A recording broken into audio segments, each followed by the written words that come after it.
Hey, everybody. Welcome to the show. This is Brave New Work, a podcast about reinventing our organizations and the search for a more adaptive and human way of working. I'm Aaron Dignan, and I'm joined by, you guessed it, Rodney Evans. Hey, everyone. This is the 6th episode in our Ready for Anything series on finding a better way to work through pandemics. On today's episode, we are going to talk about the 5th space in the operating system canvas, resources, how we invest our time and money, and that means budgeting, and that means figuring out what people are doing, etc. But before we unpack that, let's have our check-in round. Let's have it. Okay. Like always, we do a check-in round question. And our question for today is, in this moment of global pandemanium, what is something that you find ironic? Well, I'm not sure. It is technically ironic, but it's also weird and kind of tragic and bizarre. I'm not sure. I actually don't know how to characterize it emotionally, but I was looking at a chart that I believe is accurate. If it turns out it's apocryphal, I'd love to hear from listeners. But a chart came across my desk on Twitter of deaths by week, comparing this year to prior years, and it was way down. What? Because nobody's we're driving. Not shooting people. Oh, we're not driving. Yeah. Oh, Jesus. And so it was like, globally, we're just safer right now. Whoa. And I was like, that's super ironic, because I would have predicted it to be through the roof kind of thing. Unintended wild. Consequences. I would have figured it was gun violence related, since that is such a I'm sure that could be part of it too. But it's just generally we're just all doing less stuff. Less stuff is less death. That is fascinating. My answer is much less global in nature. But cool. Before we kicked off this series related to coronavirus, we had talked about doing an episode before we both went on vacation about what badass packers we are and how awesome we are at travel. And now, as every day, we're like, okay, what do companies need to think about to survive this moment? I just think there's an irony in the fact that you and I were sort of like patting ourselves on the back for how dope we are. We were this close. We were like a day from just doing that episode before we both you went to Paris and I went to Palm Springs. And now here we are. That ep would have flopped so hard. Can you imagine how tone deaf? Just people would be like, get out of here. So amazing. Irony. Always in these moments, it's interesting to look for. Today's topic, as Aaron said at the top of the show, is going to be resources. So I'm going to just start with asking you to define the space for us a bit and set the stage for what you think we should be thinking about and talking about now. So the space, I think, in peacetime is pretty obvious. It's really about allocating resources, and we have assets and we have people and we have money and stuff and all these things that we have to decide what to do with to serve the purpose of the business. And so it's very intimately connected to strategy, which we spoke about last time. It's very connected to kind of the structure of the organization and where that energy is going. And I think generally speaking, the thesis at the Ready around this space is that we have become, too enamored with a very particular kind of resource allocation, which, but for the most part kind of originated with James O. McKinsey about 100 years ago, and was very much about kind of controlling the organization through money. And so the idea of the annual plan, the annual budget, the annual prediction being a single monolithic thing that we have to hit, and we don't want to miss it. And the whole theater that goes on around deciding, how to run that budgeting process and get everybody to, answer with what they think they can do and what they think is going to happen. And there's sandbagging and politics and pushback, and it's a bunch of shenanigans, and it's extremely wasteful. And so the main thesis here is let's allocate our resources in a more complexity conscious way. And that, we can talk about all the different techniques for that. But I think in this moment in particular, it's especially true because one of the funniest things that, is going on right now is all of our budgets are screwed. Like almost any budget that existed for 2020 is wrong, like way wrong. Either you underestimated because you were, Zoom or Slack, like we talked about last time, and you're blowing the doors off, or you way overestimated because you're, Olive Garden, and it's game over. So that in some ways that highlights the folly of the practice.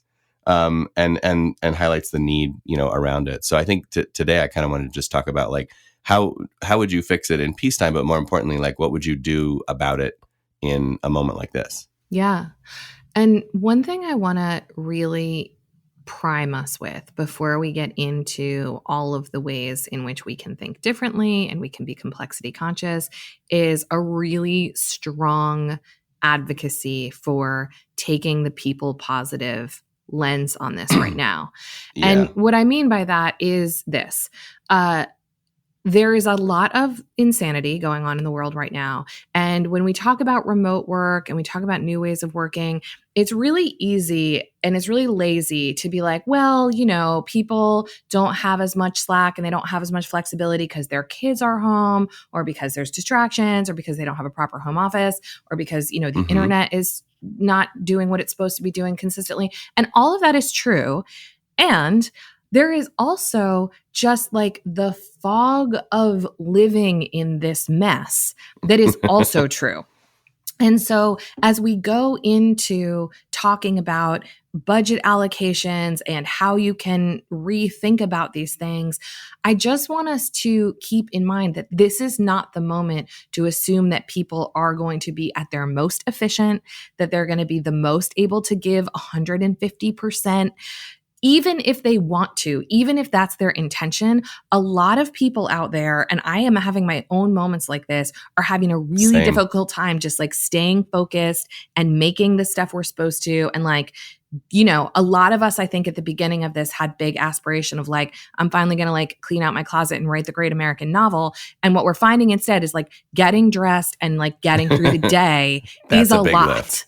So that was like a long, you know, thanks for coming to my TED Talk. But like for the leaders out there, as we get into this, don't be like, ooh, like don't twist your mustache and be like, this is a moment to really figure out like how to just like extract the most out of people. Cause like people do not have more right now to give in most instances emotionally. And especially, you know, people that have anxiety, people that have, you know, things that just kind of get exacerbated, people with big families where they're trying to homeschool like 4 kids. Like it's bonkers. It's bonkers. So yeah, I totally agree. And in some ways, I think, you know, the goal here needs to be to optimize for getting through it on all those dimensions, right? So on the financial dimension and the emotional and energetic dimension, and just think about like, how can we set this thing up so that we're very responsive, we're reacting to what's happening in the moment, and we are sailing smooth. And we're just, you know, we're just like keeping the wheels on the bus. If we can keep the wheels on the bus, because this is definitely one of those things. I have this business philosophy generally that like staying alive it equals massive victory. Yeah. And now it's especially true. Like if you can just be alive in 6 months, like if you're a restaurant that still exists in 6 months, you're going to be full on Monday night. Right. You know what I mean? Like all you have to do is hang on. So I think that needs to be the overarching goal here. Not how do we extract the most, but actually how do we just be here? How do we be present? How do we be an airline in 2021? Exactly. So with that being said, let's start with the idea around costs and what is fixed or committed that you just have to live with in this moment, and what are some of the levers that you actually have to pull. So Aaron, why don't you talk a little bit about that? Yeah, so this is one of my favorite ways to think about money. If you draw a graph where you basically show with a line over time your sort of committed costs, right? And some of those are fixed costs like rent, and some of those are probably just committed costs that you're contractually obligated to pay, things that you have to do. And you sort of draw that over time. Usually what happens is it's sort of a flat plateau and then it kind of eases off at some point. And the older your business is, the longer that can be. I remember a conversation distinctly that I had with someone at GE once where they were talking about things they were committed to that were 10 years in the future. Wow. And they were like fully locked in. I was like, okay, whoa, that's insane. And amazing.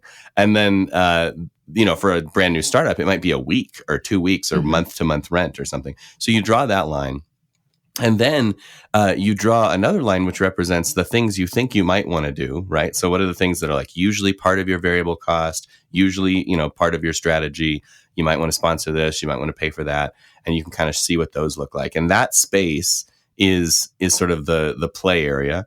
And then the line to track over time as you look at kind of how to be responsive is, what is revenue? Mm-hmm. So if the revenue line tracks with the two of those combined, then you are able to afford your stuff, right? Mm-hmm. Like you're kind of living in that zone of plenty.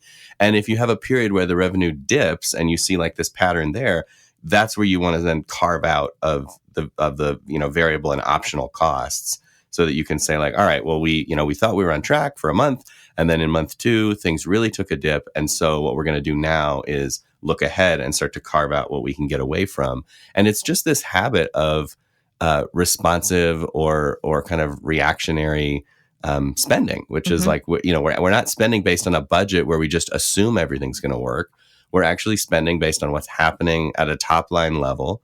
And we're aware of what our absolute bottom line kind of expense load is, so that if we get lower than that, we know how much the house is on fire. Mm-hmm. And that's just like a chart that we can live with week to week, month to month, and play with. And it's also just the idea generally of like, do you even know what costs you have to carry versus ones you don't? Do you know what contracts you can break versus ones you can't? I mean, I saw in the news this week that the Cheesecake Factory was like, we're not paying rent. Yep. and the mall owner was like, yes, you are. And so they're in a legal fight now about that. And so that's obviously an example of something that like one party thinks is locked and the other party doesn't. So that's the idea. And I think, that exercise can take an hour or two, but is really worthwhile in this moment. Yeah. And I think that for the people who work in really big organizations where that becomes like a 2-week long, really unwieldy deep dive with finance, think about how you can do this in a simpler way, because I think it's really good advice. And also it's really easy for people to get like overly heady about that and turn it into like an exhaustive forensic exercise. And like, that's not really what you're talking about. No, it should be a napkin sketch, right? Yeah. Like it doesn't have to be perfect. It should be 90 or 80% accurate. Yeah. Because again, like it's going to change anyway. So you just want to have a sense of what are the big marbles in the bin, and then how do I move them around? And like a lot of other things right now, 80% good and relevant right now is better than 100% perfect and 2 weeks too late. So like do napkin math, because in 2 weeks, who knows?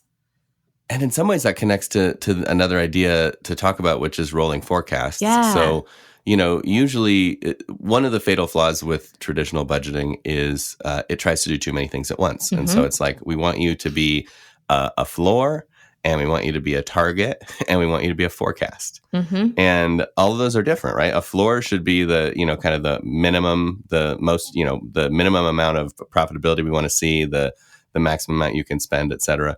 The target should be this ideal optimized state, right? Like this is the revenue we'd love to see this year. We want to grow 20%. We want to do X, Y, Z.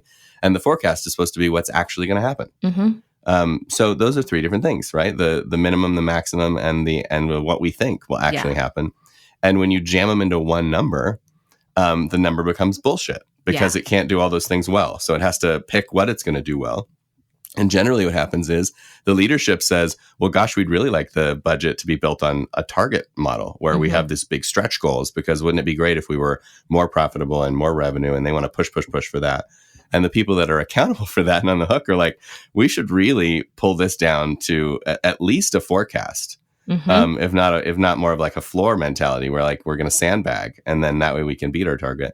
And then, of course, people in finance want to know what's actually going to happen. And that's missing.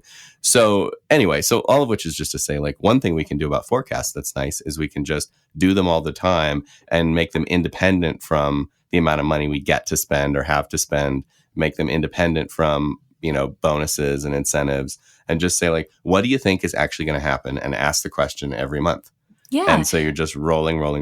And I think 2 things about that are really helpful and important. One is call it a forecast and not a plan, because we have a tendency to be like, this is our quarterly plan. And it's like, no, it's not. This is our quarterly guess. That's totally fine. And 2 is, this is, again, the kind of thing that is a good practice anytime. Like the way that I used to do this when I was running my own P&L and teach clients to do it was on a 6-quarter rolling basis. And so every quarter you would look at what actually happened, and then you would add a quarter, and the confidence level of that quarter was very low. And your confidence level around the upcoming quarter should have been much, much higher. And I think depending on the dynamism in the environment, maybe that increment right now is monthly. Like I think look at how quickly things are changing so that you can have your rolling forecasting matching the speed at which the environment is changing. But also don't forget the confidence part. Like no one should be expected to be as confident right now about what's happening at the end of 2020 as they are about what's happening tomorrow. So like, let's make sure that as we're doing forecasting work, we're baking that in. And there's nothing wrong with, like we were talking with Douglas yesterday, there's nothing wrong with sort of like extrapolating trends out as a thought exercise, but just be clear on what your confidence level is that that trend or that prediction will come to fruition. And if your confidence 6 months from now is 5%, fine, no big deal. Yeah, totally. Let's just be clear about that. Well, and know your industry. I mean, right now you happen to be working with someone in the cable business. They can probably predict with relatively good accuracy what's going to be true in a year, even maybe amidst these times, if not in normal times. Our business, transparently, like when I do forecasting, both informally and formally with our system, I'm talking about 30 to 60 days usually, because the reality is we just don't know beyond that. Like we just don't see. All of our stuff is way too week to week in terms of its dynamics, and things change. Like, we have teams that are thinking they're going to scale and then they don't, and thinking that they're going to go away and then they renew. And so, for our business, for our kind of consulting, it might be a couple months is as far as we need to look. And by the way, we've been doing that for 5 years and we're still here. Right. So like, I don't need an annual forecast to survive if that's not the nature of my business. And over time, the bigger we get, the longer that will go. Yes. The more it will grow and sort of reach out. Yeah. So while we're talking about forecasting, let's talk about targeting. There are schools of thought that say no targets, they're irrelevant, and that's not the point. There are schools of thought that say rigidly annual, fixed, this is what you must hit, and those usually increase every year. And there's the third way, which is relative targeting to market or competitor. So let's talk about those and what might serve right now. How are you thinking about targeting at the moment? Well, first of all, hashtag beyond budgeting. Let's give props where props is due, because that, movement and roundtable sort of came up with a lot of this stuff, or at least codified it for us. I think, so a few things. I think no targets is fine, provided that you are comfortable with an emergent level of performance and you don't have other parts of your operating system dependent on measuring performance. Because if you, for example, want to have a profit sharing program or a bonus program or some kind of thing that is tied to how are we doing, if you don't have targets, then you're going to have to kind of evaluate that after the fact. And that might, let bias creep in or inertia or what have you, right? If you how do we know how we did this year if we don't measure against anything? By the same token, I think for small businesses, for businesses in crisis like this, et cetera, sometimes the target is just like, let's do our best and see what happens. And I think that's totally fine. And frankly, like for most of the Ready's history, that's been our approach. It's very hard to find direct competitors for us. It's very hard to have team to team kind of comparisons at our scale. And so, for most of it, it's been like, let's just do our best work. Let's do the best work of our lives and see how the numbers play out. And as long as we can all make a living and we're happy with that, then we're good.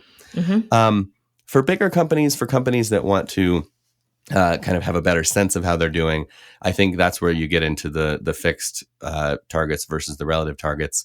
And the best way to describe this is a fixed target is something that is independent of what happens in the world. So we say we're going to grow 10% this year. 10% growth this year, that's the goal, and we all hustle towards it.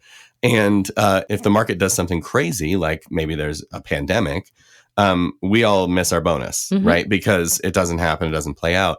And by the same token, if we say 10% fixed growth is the goal and we do hit it and we get our bonus, but the competitors in our space grew 20%, that actually we failed, we missed something, and yet we're still being rewarded like we succeeded. And so that's the basic problem with the fixed target model. The relative target model, of course, just says, well, don't do that. Instead, just say, we want to be 10% better than the competition, or we want, each branch to try to be 10% better than the average, or we want, something that looks like that. And the most, famous case of this is probably Handelsbanken, the Swedish bank, who basically says, we want to have better profit over revenue every year on average than the average of all the other European banks. And so that's the mark. Like, that's what we're going to try to do. And in a huge downturn, it might mean that flat is a win. Yeah. And in a huge upswing, it might mean that you have to have 30% growth or something to hit that number. So that's how they look at it at a global system level. And then at an individual level, you can play this game with lower stakes, but you can play this game team to team, branch to branch. And so in the Ready, for example, we look at like project profitability across teams. Mm-hmm. Nobody is rewarded or punished based on it, but we look at it and we use it for data and we use it for steering. Yeah. And two examples of what you're talking about that I've seen that are just interesting to say. Because I think in these moments, it's easy to be dismissive and be like, well, this is an unprecedented time in history. But like, it's also not in some ways, because there are always emergent events and we often don't adapt to them. And then we're like, that was crazy that happened. That'll probably never happen again. And it's like, no, it will next year. It'll just be to a different department. 2008 being an example, I was working at an investment bank when all of that happened.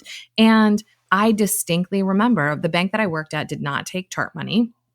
And there were certain departments within that bank, well, really like whole functions within that bank that made their numbers that year. So whereas like global markets was on fire, like private wealth management and asset management exceeded expectations for all of the reasons that you would expect. And those people got paid out at more than 100% of their bonus. And you're like, there are protesters outside that want to literally murder us. Should you guys be making 150% of your bonus this year? Like, wild. That doesn't seem right. Like, that doesn't seem logical, even to me, as a person who benefited greatly from that. And then the counter argument. So, that's like talking about the fixed targeting thing. And then the counter argument, when I was working with a restaurant company a couple of years ago, there was a period of time that like basically all of the cows in Brazil like died. I mean, I'm oversimplifying, but effectively it was like that, the supply chain was jacked.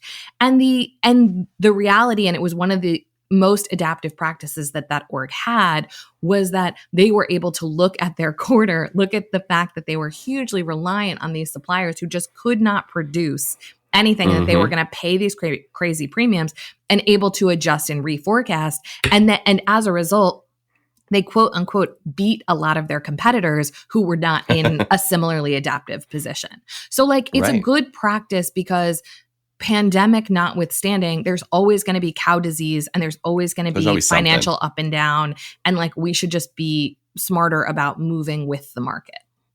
Totally. And I think for right now, the relative target is going to be based on, well, what's happening in our space and getting a look around. And so I would advise listeners who have the ability to do this, if you're not a massive company that has data just sort of pouring in about everybody else, go round up a group of people that are in the same industry as you and just agree to share transparently what's going on for a little while as a way of keeping everybody informed about what normal looks like. Yep. And so, if you have a group of 5 restaurants or 5 consulting companies or 5, manufacturers, you can say, hey, let's share once a week, or let's share once a day, or let's share once a month.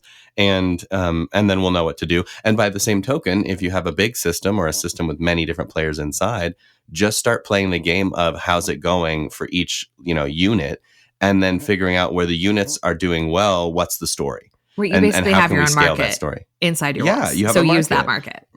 Right. And it might be that the story is, oh, well, they're in unaffected areas. All right, well, we can't do much about that. But there's going to be one that's in an affected area that's figured something out, and you can then leverage that. So that's another way to think about this stuff.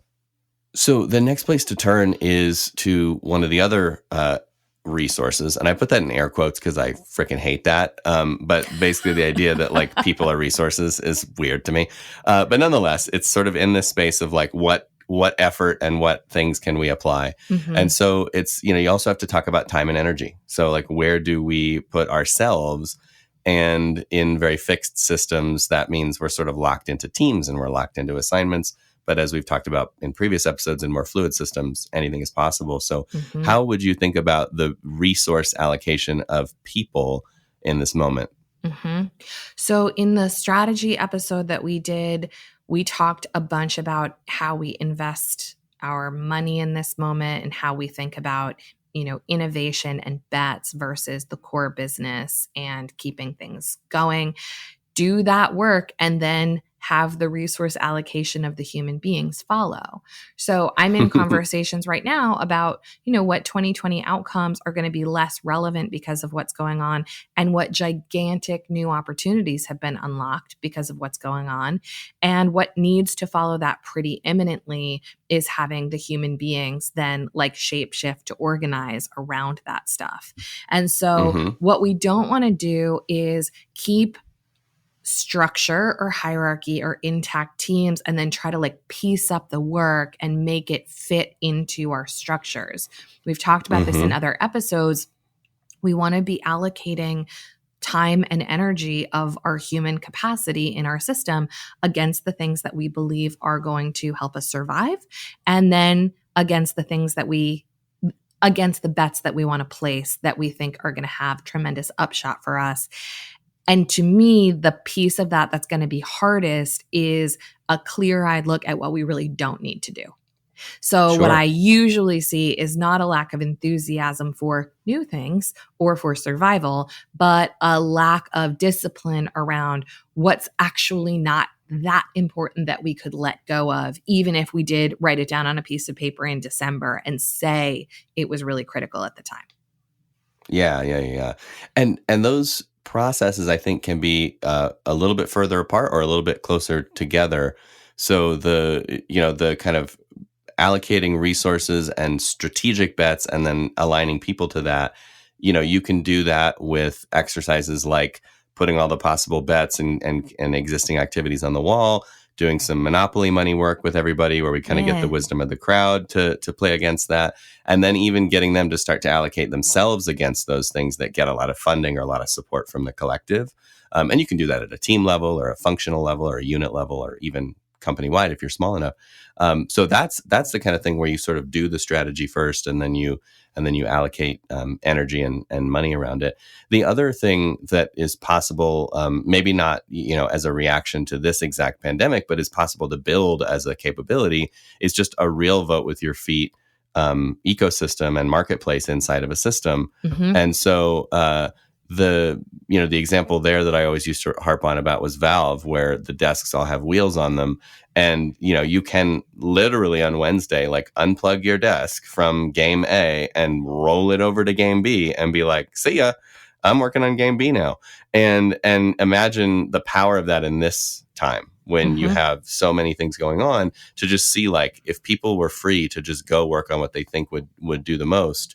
How would that go? And there are a ton of prerequisites for that being a healthy, functional thing around purpose, around transparency, around, feedback loops. There's a whole bunch of stuff that has to be present for that to work.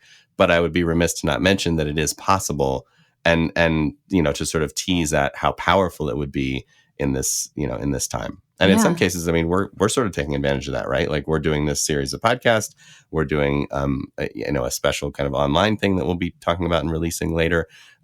We've definitely shuffled the chairs inside the group without a meeting on strategy. Right, exactly. And just to sort of bring this to a close in the same place that I started with my opening TED Talk. There's also a closing TED Talk, but it's shorter. This one's in the lobby. Yeah, exactly. This is over drinks afterward. At the individual level of time and energy, what I'm not seeing yet, but we need to see more of, is how are people able to invest their time during the day so that they can have enough energy to get through this. And right now, even though most traditional leaders are sit at your desk 8 hours a day and be on video 6 of those monitoring hours. Software. And monitoring software. And, my best friend forwarded me something about a woman who is requiring her employees to leave their video on all day just so she can look at them. That kind of shenanigans is coming up right now. And the reality is, for a lot of us, and I will lead by example, for me to be productive, there are certain things that I have to do right now that might not look to other people like productivity.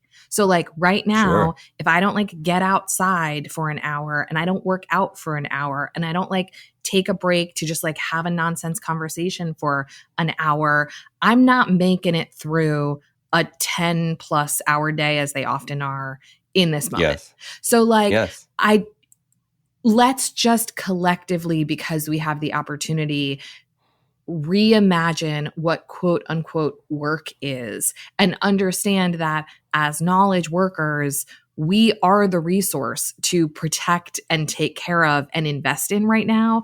And for all of us, that is going to look a little bit different. And if you need, an hour at 2 p.m. to go and like play a game online and like turn your brain off, do that. Like that is a good investment so that our resources can actually make it out the other side of this thing.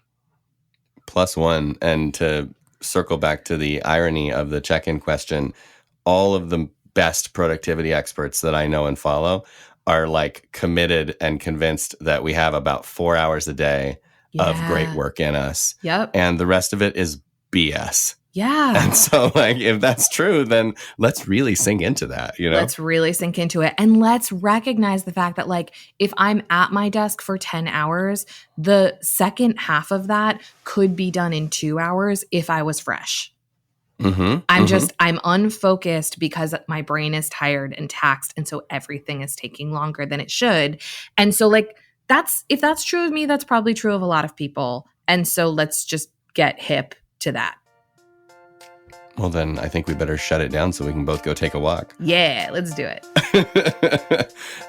Always a pleasure. It was a fun one today.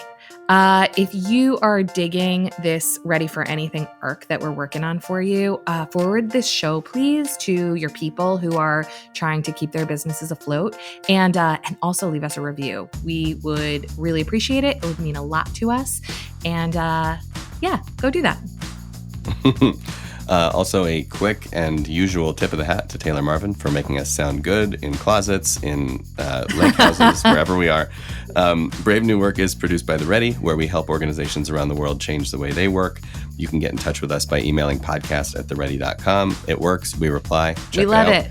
And do it. And as for you, thanks for listening. Now go change something.